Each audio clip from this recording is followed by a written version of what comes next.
Hey everybody, it's Kendall from Recording Lounge, and today I'm doing a video on threshold and ratio with compressors. Now, if you haven't already, go check out my videos on attack time and also my video on parallel compression. I think that they are good primers on attack and release and what those do. But this video is all about threshold and ratio. Now, these controls confuse a lot of people. And with good reason. The definitions are not really friendly to like understanding what they are.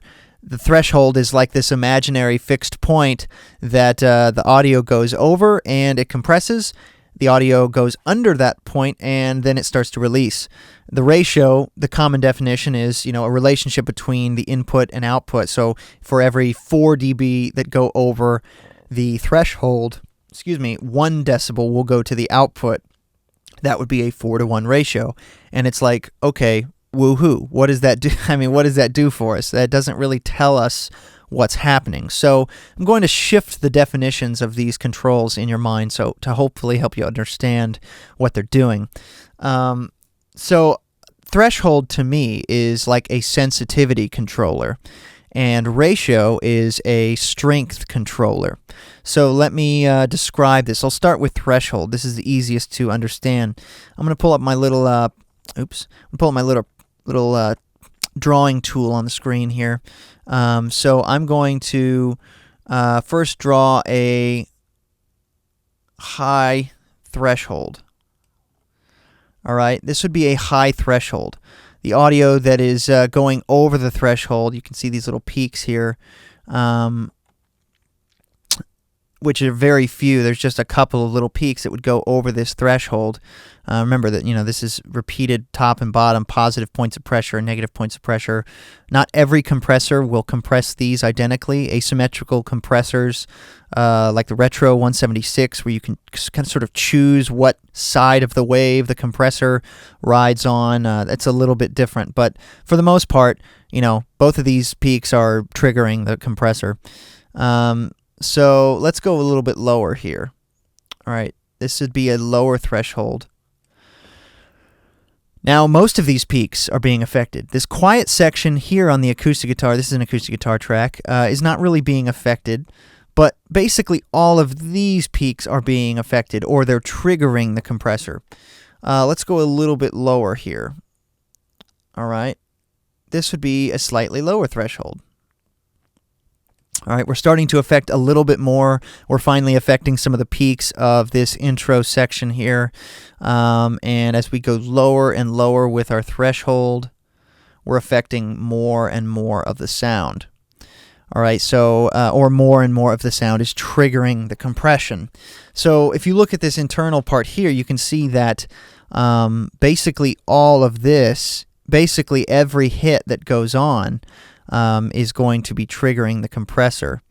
If you go real low with the threshold like this, virtually everything is affecting the compressor.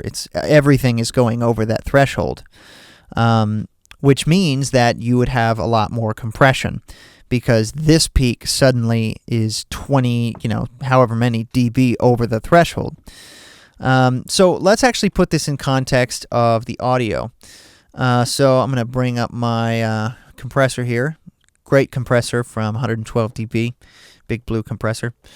Let's start with a 10-to-1 ratio, okay, fairly high ratio. And let's just go 1 millisecond attack and 100 millisecond release is fine. We're going to start with a high threshold and a high ratio. So when I bring this down, when I bring this control down, we are slowly bringing down those, those squares that were here, slowly affecting more and more of these peaks, being affected by more of these peaks.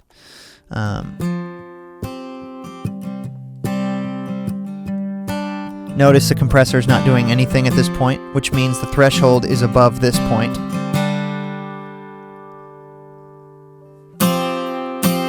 Okay, so you can see that the compressor is just barely working here.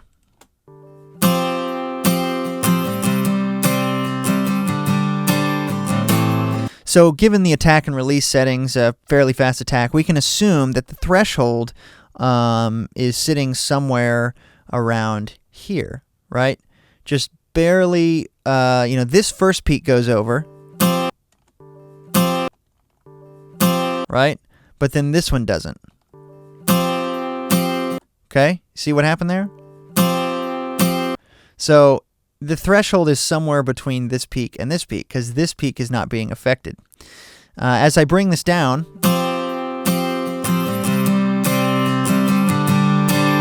I'm bringing my threshold down lower and lower into this part of the wave here. So you can see the threshold is pulling down. I'm using this compressor to split the view here so you can maybe visualize this. As I bring down my threshold, it's going lower and lower and lower into this zone. And it's being, a very low threshold would be something like here, okay, where basically every single thing is being affected, something like this. I'll show you another example of this. See this section here where it's just this little sustain? Look what's happening. This is a very low level, but it's still being affected by the compressor or affecting the compressor, which means that our threshold right now is actually lower than this. If we bring up our threshold,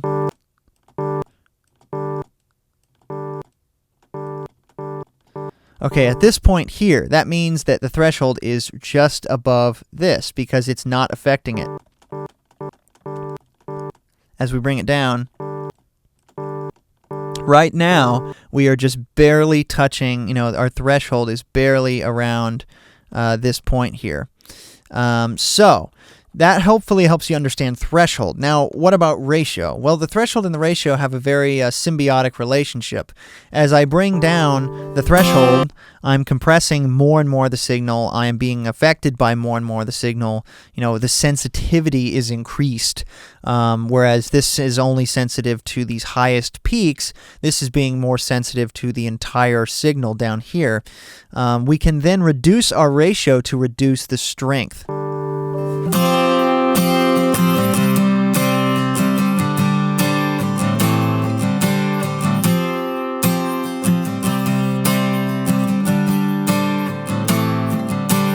Similarly, let's say I really only want to affect these peaks. If I had a high threshold, notice this low ratio isn't doing much for us.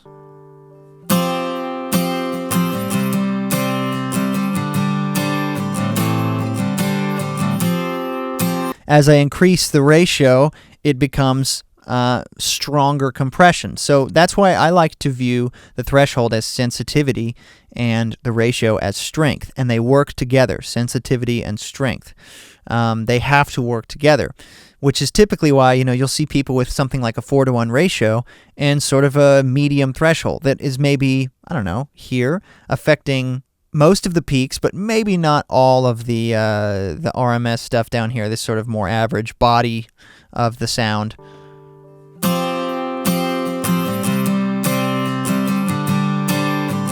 Okay, and it doesn't sound too bad. Now, of course, this it is partially dependent on the attack and release times as well, because if I speed up the attack time, okay, we'll be compressing in a very short amount of time. It'd be more likely to catch those peaks and reduce those peaks. So as you increase your attack time, make it faster, that is, it will be more likely to be affected by these peaks. Let's see if we can demonstrate that. Okay, so let's do a high ratio and high threshold. Now, as I slow down the attack time, you'll notice it's having less and less of an effect on those peaks.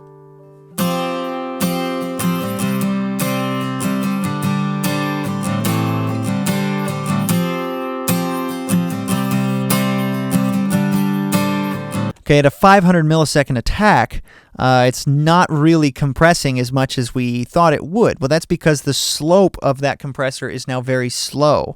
It takes a half second to get down to the gain reduction as set by the threshold and ratio, which is quite a while, right? Now, a lot of people will mistakenly just think, oh, that's too slow. And it's like, well, it's, as you saw hopefully in the video on attack, it's not necessarily how slow it may be, but it changes that slope of how it's compressing. So this creates a very wide, mellow slope, and it can actually work very well. Whereas this creates a sharp, steep slope as you go very fast. So if you didn't watch it yet, go check out the video on compressor attack time on my channel. But anyway, so these threshold and ratio have a very symbiotic relationship, all right? And so does the knee. The knee is essentially the ratio curve.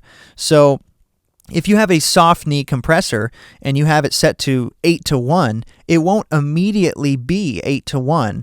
The more that things compress, the higher that input level, the stronger the ratio.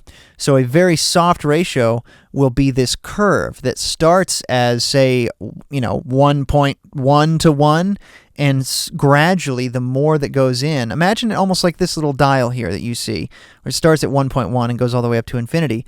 A very soft knee will be like this. As audio comes up and comes over the threshold more and more and more, it will compress stronger, which gives it a very natural sound.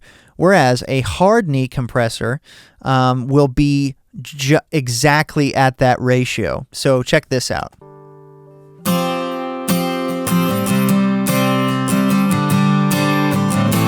Okay, this sounds fairly aggressive. I'm going to go back to our 1 millisecond attack here. 8:1 ratio. It sounds fairly aggressive. Watch what happens when I pull down this knee control.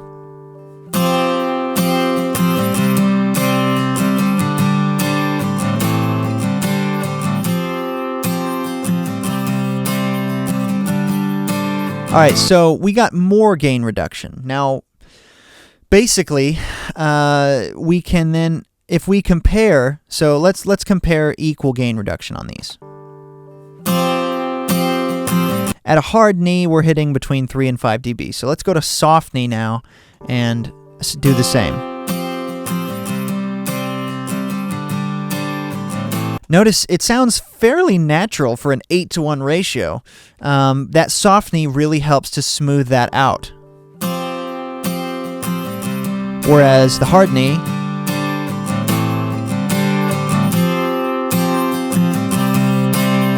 much more aggressive sounding for the exact same amount of gain reduction. Isn't that interesting? For 3 to 5 dB of gain reduction versus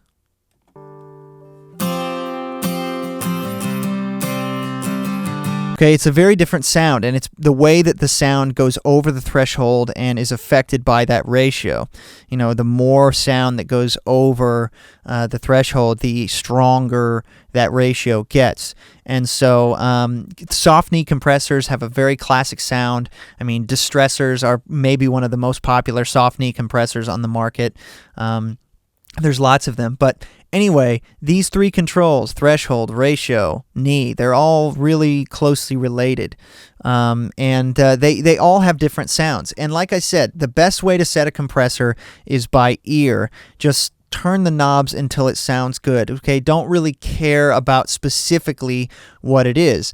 However, knowing kind of what you want and getting used to the sound of different compressors, this compressor does a thing, and there are other compressor plugins that I like, and there are pieces of hardware that I have that I use while mixing that I like too, that do something different. It's all just apples and oranges. So this compressor does a thing, that one does a thing, and if you're tweaking from scratch, I mean, you can just mess around with the knobs until it sounds good, but at least understanding threshold, ratio, attack, release, and maybe knee will help you understand where to start, sort of what you're trying to do. Remember, if you're trying to just affect these peaks, then you might want a higher threshold and a higher ratio and maybe a harder knee. And potentially a faster attack. These peaks are pretty quick on an acoustic guitar. Whereas something on a bass, the transient is not as fast as this is, so you might have to slow down the attack. And depending on the settings, you might have to soften up the knee a little bit. If your compressor doesn't have a knee setting, it's okay. Every compressor will have some sort of a knee setting, whether it's adjustable or not. Some compressors are just hard knee by default. Some of them are soft knee by default. This one has a variable knee. The Fab filter also has a variable knee. There's lots of compressors with variable knee. But anyway, I hope this has helped you. Again, check out the podcast, Recording Lounge. Subscribe to my YouTube channel. I'd really appreciate it. You can check out the Facebook page, facebook.com/Recording Lounge. Be a part of the community over there. Send me any questions or comments at recordingloungepodcast@gmail.com. Appreciate you guys. Thank you.